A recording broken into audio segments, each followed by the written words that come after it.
Hello, I'm Koenraad Kuiper and I'm one of the two authors of Introduction to English Language, which is now going into its fourth edition. So these slides have a new look. They have the design that goes with the new version, the fourth edition, and the front is like the cover of that. So let's start with a new word, since most courses that you might do in a university start with new words, and the word is colophon. A colophon is a list of the design features, often of books, but in this case of a slide series.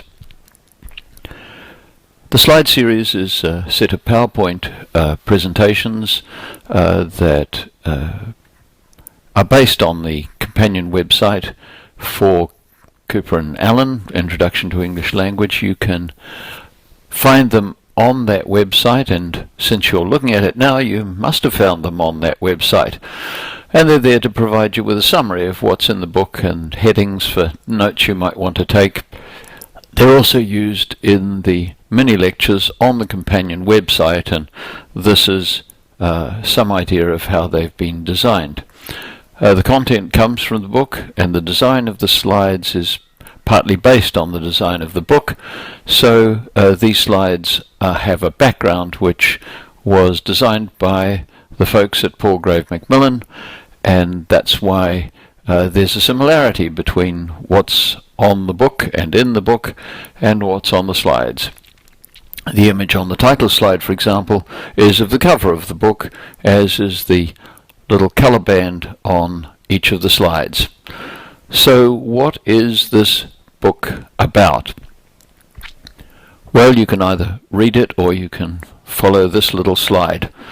The book is in three sections which deal with three important aspects of the English language. The first is the words of English, and we have a tendency to feel that any language is what is in the dictionary of the language, so we'll start with the words of English, even although we'll find as we go along that there's much more to language than just its words.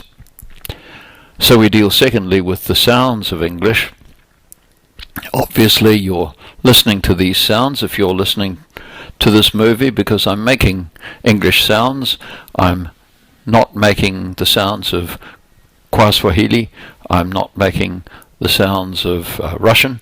These are English sounds, and so we have a section dealing with the sounds of English, and finally we deal with the sentences of English, and these three bits of language together form the basic part of the code that enables us to speak. For this edition, we've added a separate chapter on pragmatics. Pragmatics deals with how a language is used in context, and so there's a chapter on pragmatics. It's brief, but it gives you some idea that language isn't just a system for making meanings, but it's also a system that's used in context, and the context has a significant impact on how languages work. So what are the electronic resources that are available to you on the companion website, which you must have access to get at this? Well, there are three. There are the PowerPoint slides themselves, which summarize what is in the book. They're the sort of headings that somebody might use if they're lecturing on what's in the book. They're certainly the slides I used when I was lecturing on the course that gave rise to the book. There's a set of mini lectures based on the PowerPoint slides, which run as movies, and you're looking at one of these now. And then there's a set of sound files which you can listen to. These are not, strictly speaking, the content of the book. They're little digressions, things that I think you might find interesting. I want you to think a bit further, if you will, about language rather than just what's in the book, and the idea is to lead you astray with these little sound files and hopefully get you back after you've been led astray.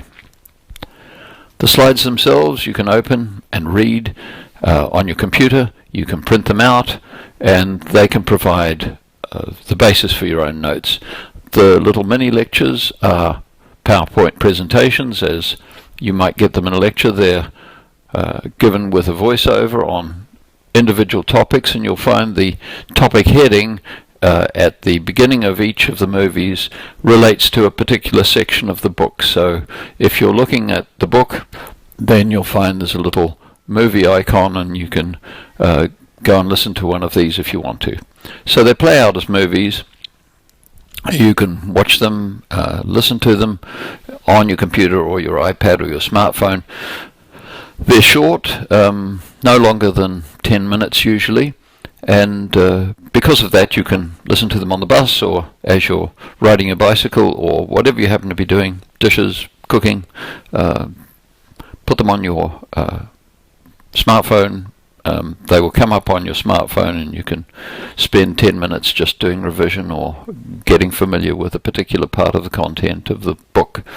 The MP3s, as I've said, just a few minutes. They're extension covers, so the idea is to lead you out, and they don't cover what's in the book and in the movies. They're little extras, and those can be loaded onto a computer or an MP3 player. You can listen to them also on your computer, your smartphone, or your pad. That leads me to the practical work, because none of this electronic material has practical work in it. Linguistics is as much about learning how to do things as it is about knowing what. Take, for example, a violin. It doesn't take you long to find out what a violin is. You have a look at it, and this is what a violin is. It's got 4 strings, and you can play it with a bow, but that doesn't help you very much. In order to play a violin, you also have to know how to, and Kuiper and Allan contains many exercises which you should do as you read the book. They're there to help you to do linguistics. If you don't do linguistics, you can't really understand the language. You can collect some facts if you want to, but the exercises are really important.